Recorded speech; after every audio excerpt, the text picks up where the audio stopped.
우리 잠깐 기도하겠습니다.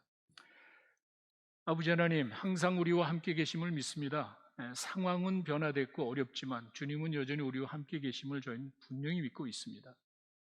우리들의 생각을 내려놓고 과연 주님께서 뭘 원하시는지 저희 마음이 하나가 되게 하시고, 또 이렇게 주님 앞에 나와서 예배드릴 때 각 처에서 주님만을 사모하며 간절히 주님만을 의지하는, 주님의 도우심을 바라는 불쌍한 영혼들, 주님이 아십니다. 마음 아프고 힘들고 고통스럽고 한두 가지가 아닙니다.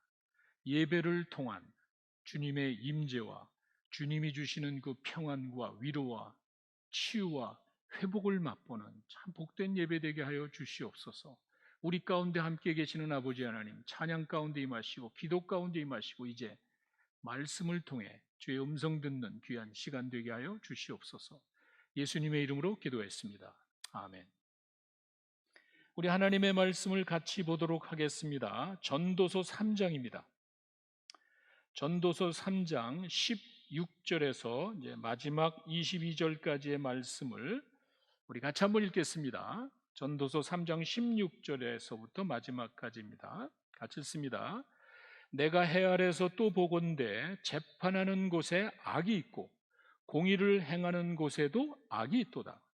내가 심중에 이르기를 의인과 악인을 하나님이 심판하시리니 이는 모든 목적과 모든 일이 이룰 때가 있음이라 하였으며, 내가 심중에 이르기를 인생의 일에 대하여 하나님이 저희를 시험하시리니 저희로 자기가 짐승보다 다름이 없는 줄을 깨닫게 하려 하심이라 하였노라. 인생에게 임하는 일이 짐승에게도 임하나니 이 둘에게 임하는 일이 일반이라. 다 동일한 호흡이 있어서 이의 죽음같이 저도 죽으니 사람이 짐승보다 뛰어남이 없음은 모든 것이 헛됨이로다. 다 흙으로 말미암음으로 다 흙으로 돌아가리니 다 한 곳으로 가거니와 인생의 혼은 위로 올라가고 짐승의 혼은 아래 곧 땅으로 내려가는 줄을 누가 알랴. 그러므로 내 소견에는 사람이 자기 일에 즐거워하는 것보다 나은 것이 없나니 이는 그의 분복이라. 신 후사를 보게 하시려고 저를 도로 데리고 올 자가 누구이랴. 저희가 계속해서 전도서의 말씀을 보고 있습니다. 참 어려운 상황에 하나님의 말씀을 통해서 위로받고 또 하나님의 뜻을 찾기 위한 방법입니다. 코로나 사태가 본격적으로 미국에서 퍼져나간 지가 벌써 6개월이 넘었습니다. 이와 유사한 팬데믹 사태가 이전에도 있었지만 아마 이것이 최악의 사태라는 것은 우리가 잘 알고 있습니다.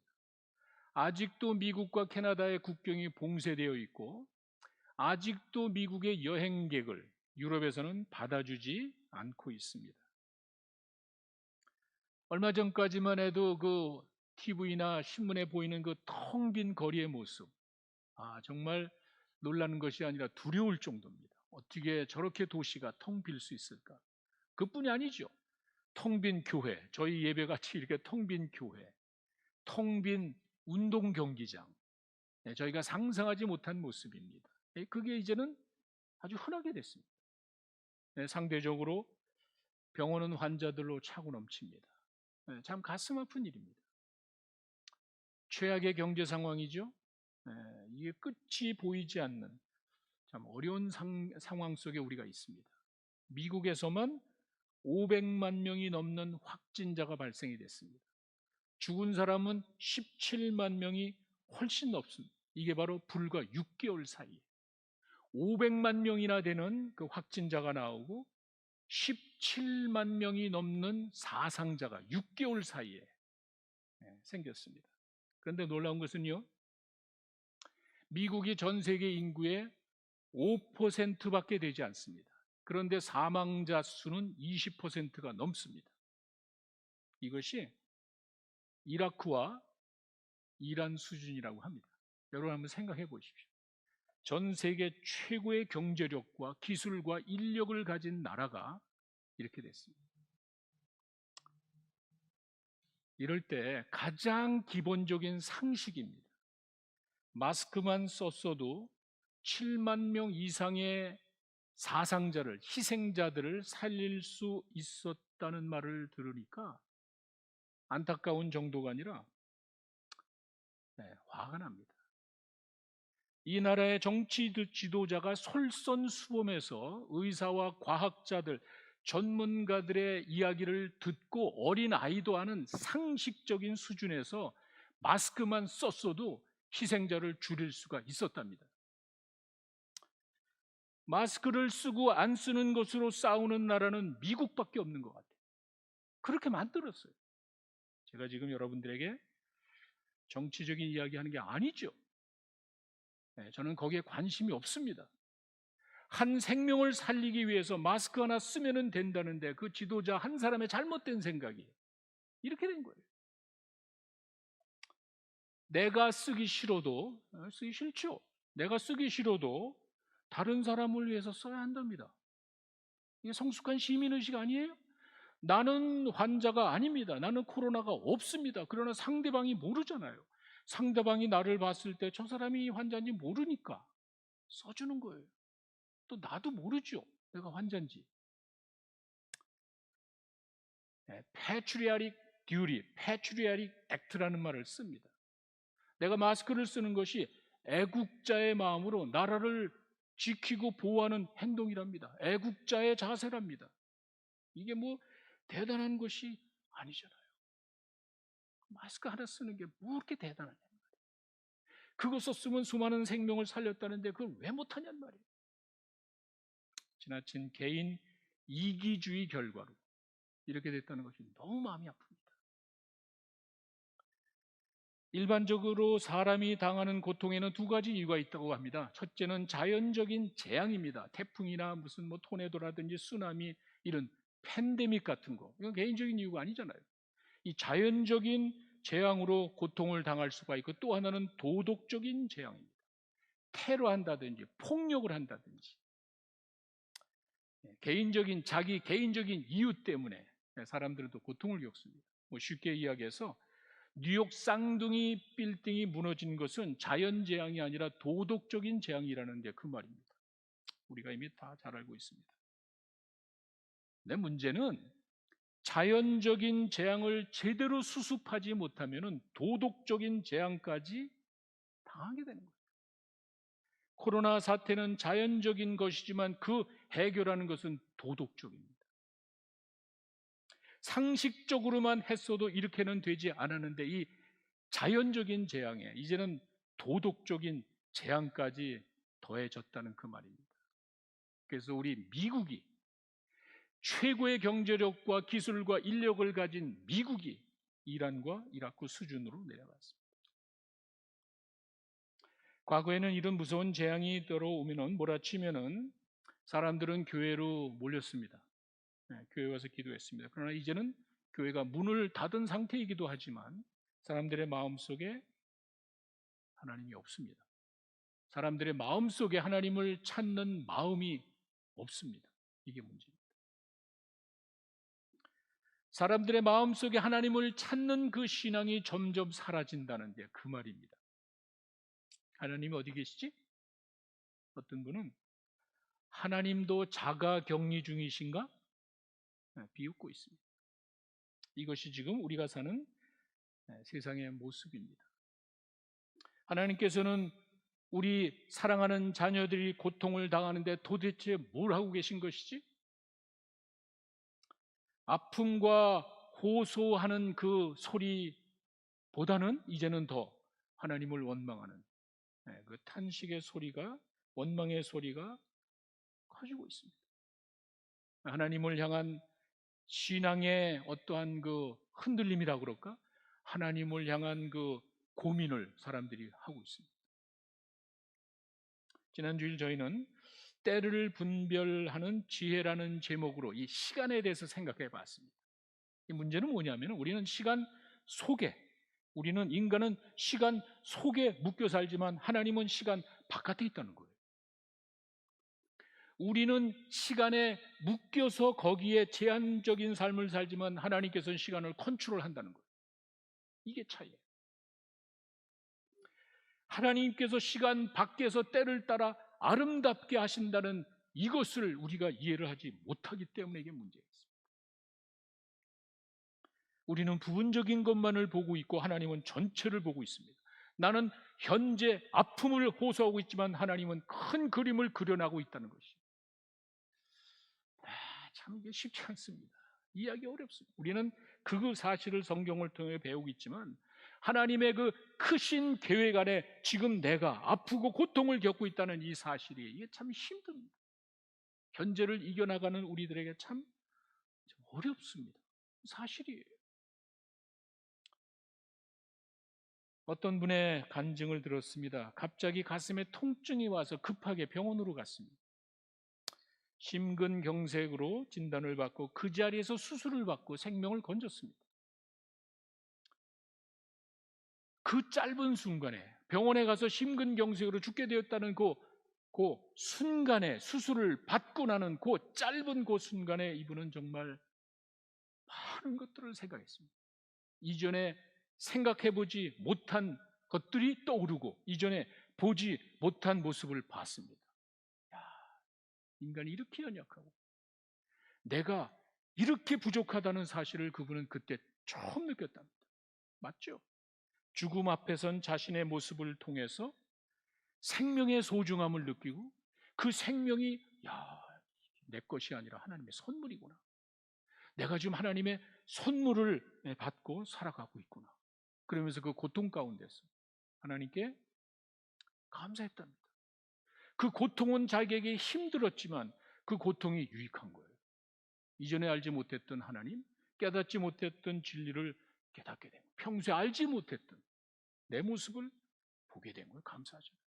그런데 그 비슷한 시기에 자신의 여동생의 딸이 이제 20살 겨우 넘은 그 딸이 뇌 종양을 앓게 됐습니다. 내 조카가 젊은 나이에 뇌 종양이라는 그 끔찍한 진단을 받고 고통스럽고 아주 힘든 투병 생활을 하다가 결국엔 떠났습니다. 자신은 심근경색에서 극적으로 살아나서 하나님께 감사했는데 자기 조카는 그 고통스러운 투병의 과정을 거쳐서 그냥 떠난 것입니다. 그렇다면 그 여동생에게 하나님은 어떤 분일까? 고민을 하게 되는 거예요. 이전에는 생각해보지 못했는데 하나님의 존재까지도 의심하게 되는 거예요. 인간의 모습이에요. 하나님에 대해서 의심을 하고 내 신앙에 대해서 고민을 하게 되었답니다. 우리들의 모습이에요. 이게 우리가 살아가는 지금 삶의 현실입니다. 좋고 나쁘고 원하고 싫고를 떠나서 이게 지금 우리가 사는 현실이에요. 지금 이렇게 아픈 고통 가운데 있는데 하나님 어디 계시냐는 말이에요. 나를 살려주신 하나님은 왜 다른 사람은 살려주지 않냐는 말이에요. 전도서 지난주에 3장 11절의 말씀을 저희가 살펴봤습니다. 이게 어떻게 보면은 전도서가 우리에게 줄 수 있는 한 가지 메시지라면 바로 이 전도서 3장 11절인 거예요. 여기서 세 가지를 여러분이 주시해서 보시기 바랍니다. 하나님이 모든 것을 지으시되 때를 따라 아름답게 하셨습니다. 때를 따라 아름답게 하셨다는 한 가지 보시고, 두 번째 또 그 이외에 사람에게 영혼을 사모하는 마음을 주셨습니다. 두 번째 영혼을 사모하는 마음을 주시고, 근데 하나님의 하시는 일의 시종을 처음부터 마지막까지 사람으로 측량할 수 없게 하셨답니다.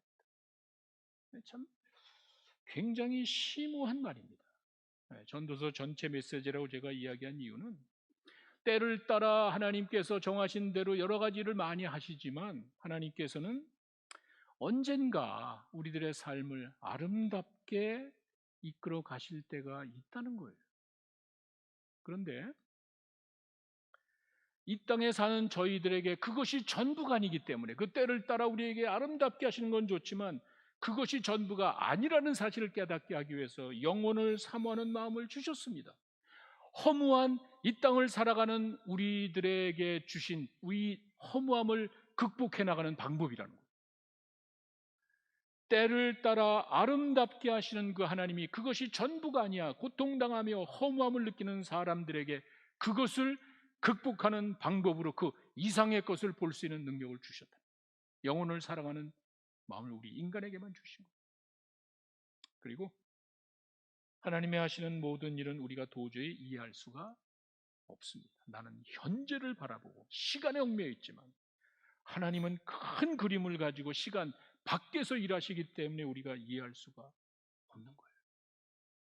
현실입니다. 그렇지 않아요? 그래서 우리가 아픈 거 아니에요? 14절에 이 지혜자의 고민이 나와 있죠. 3장 14절에 무릇 하나님의 행하시는 것은 영원히 있을 것이다.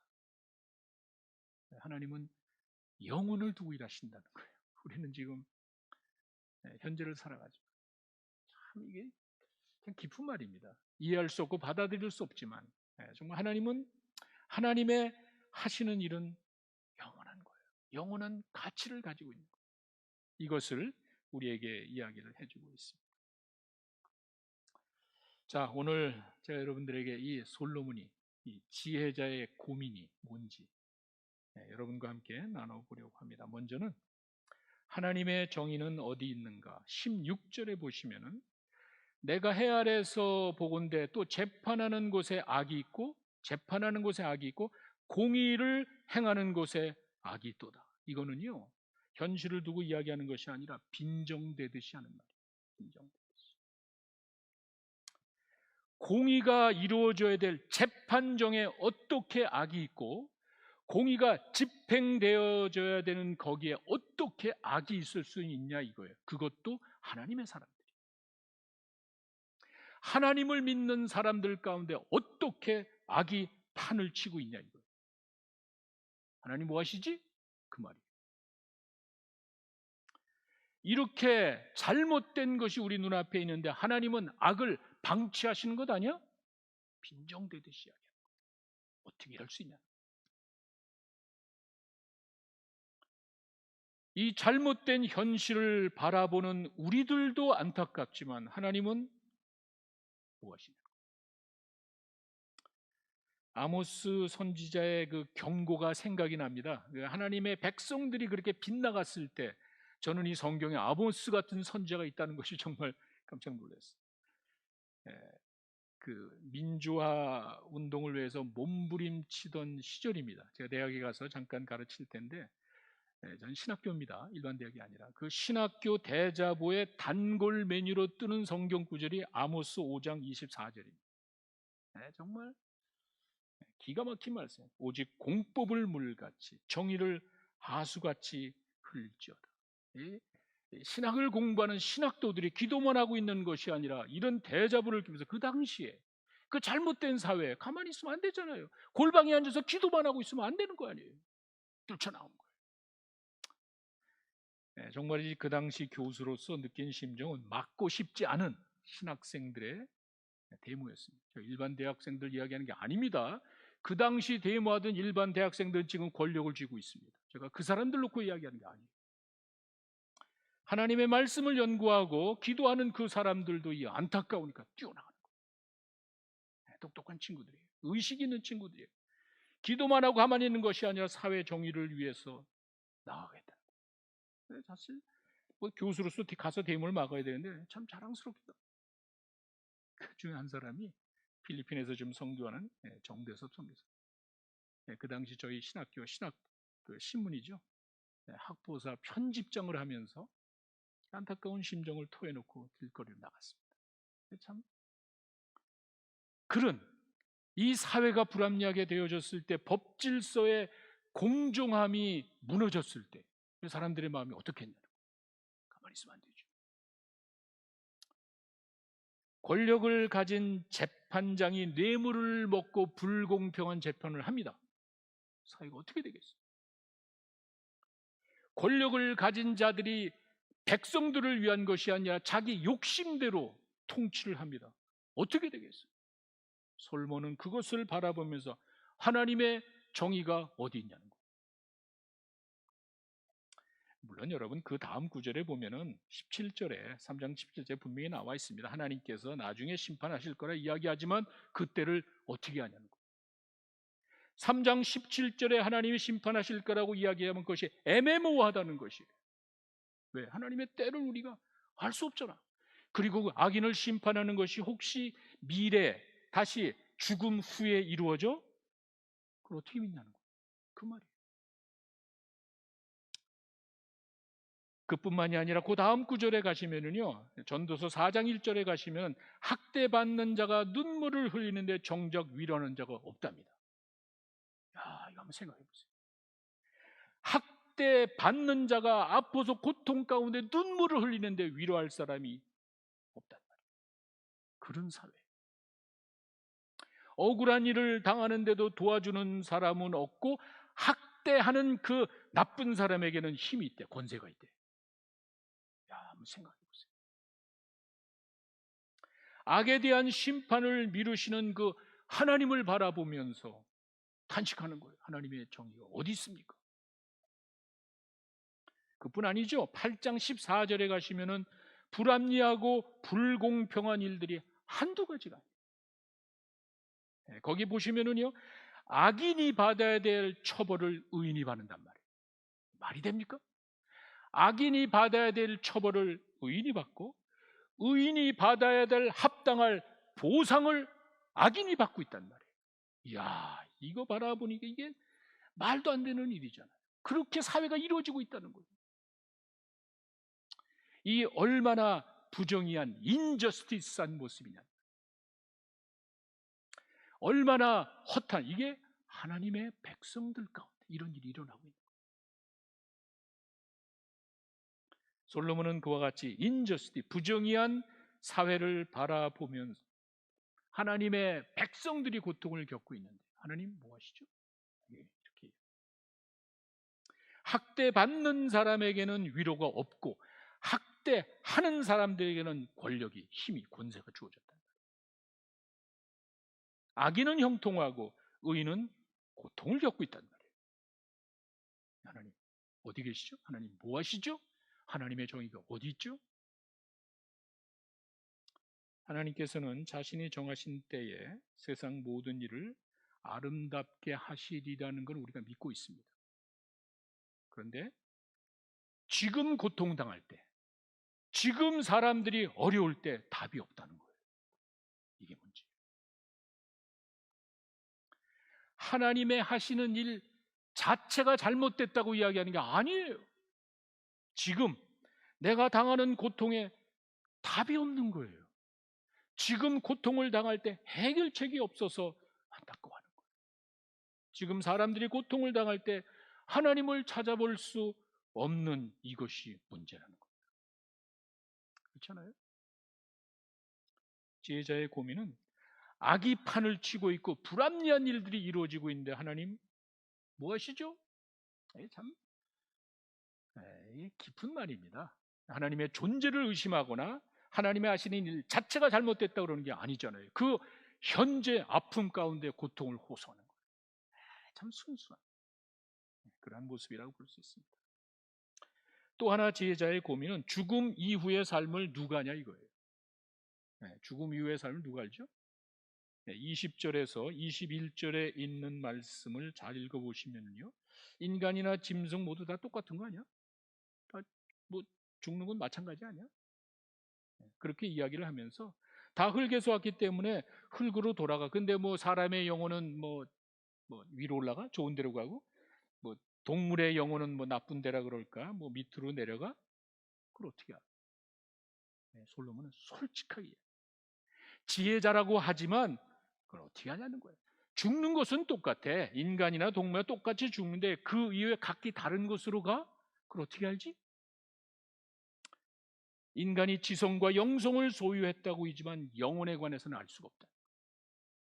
내가 이 세상 일을 피겨라웃하고 지혜를 가지고 분석은 할 수 있을지 모르지만 영혼에 관한 것들은 알 수가 없다는 거예요. 네, 우선 여러분 한 가지 참고하셔야 될 것은 구약에는 종말 사상이 약합니다. 여러분 그걸 아셔야 돼요. 이사야 53장 5절에 유명한 말씀이죠. 고난받는 메시아, 고난받는 종, 예수님의 고통을 이사야가 수백 년 전에 이야기했지만 보지는 못했잖아.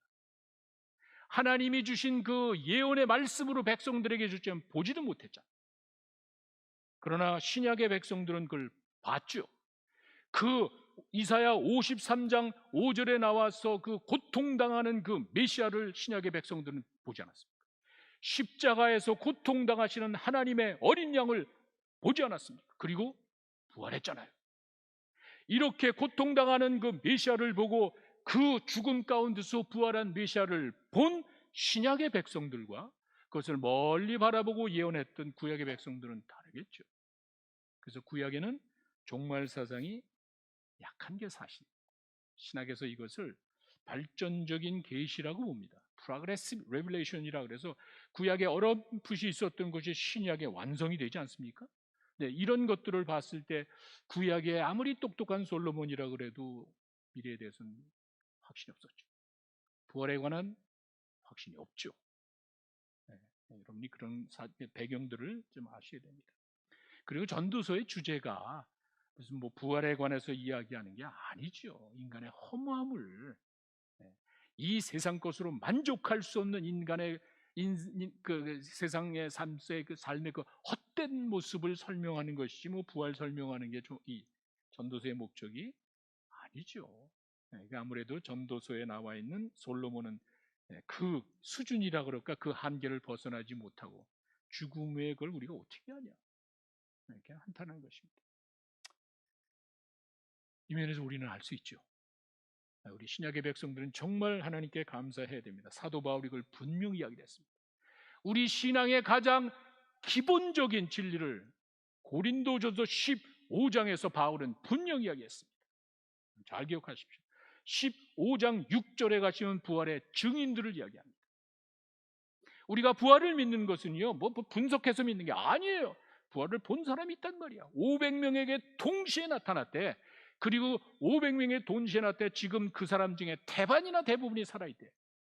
거짓말을 합니까? 생각해 보세요.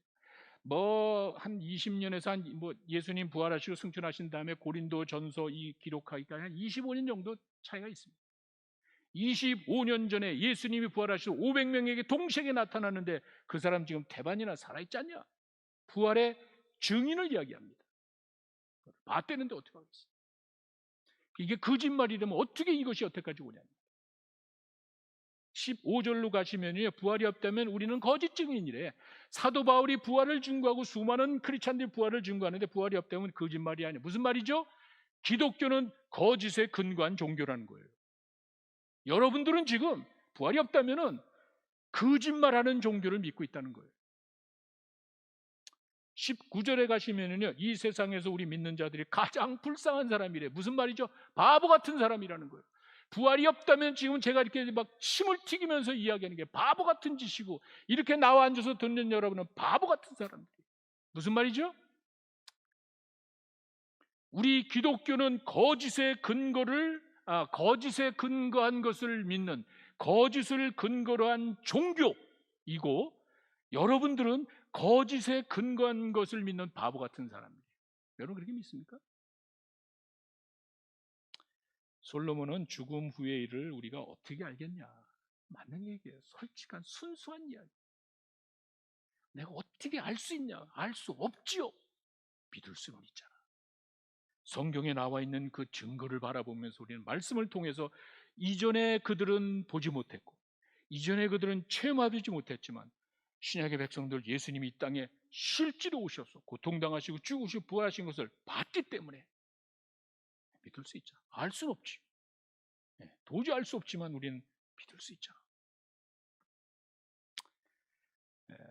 영혼 불멸설이라는 말은 예수님의 부활을 근거로 나온 것입니다. 영혼은 죽지 않아요. 사람은 죽어도 그 영혼이 뭐 어디 돌아가든지 뭐 이렇게 어떻게 되는지 하여간 그 영혼은 사라지지 않는다는 것은 바로 예수님의 부활 때문에 나옵니다.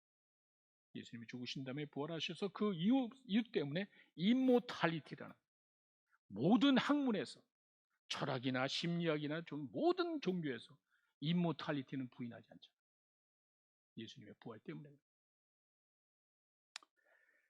자, 지혜자는 고민을 했습니다. 이 땅에 살아가면서 하나님의 정의가 어디 있냐? 죽음 위의 삶을 우리가 어떻게 할 수 있냐? 우리는 알 수 있습니다. 주님의 말씀을 통해서 우리는 깨닫게 됩니다. 우리는 시간 안에 얽매였기 때문에 모르지만 시간 밖에서 시간을 컨트롤하고 주관하시는 그분 때문에 우리는 알게 됩니다. 우리가 주님 앞에 나와서 우리 자신의 부족함을 겸손히 내려놓고 주신 말씀을 받아들일 때 우리 가운데는 그 말씀대로 행하시는 하나님의 역사가 일어나고 여러분들에게 마음의 평안을 주실 줄로 믿습니다. 때를 따라 아름답게 하시는 그 우리 주님께서 여러분들의 인생도 아름답게 인도해 주실 줄로 믿습니다. 우리 잠깐 기도하는 시간을 갖겠습니다.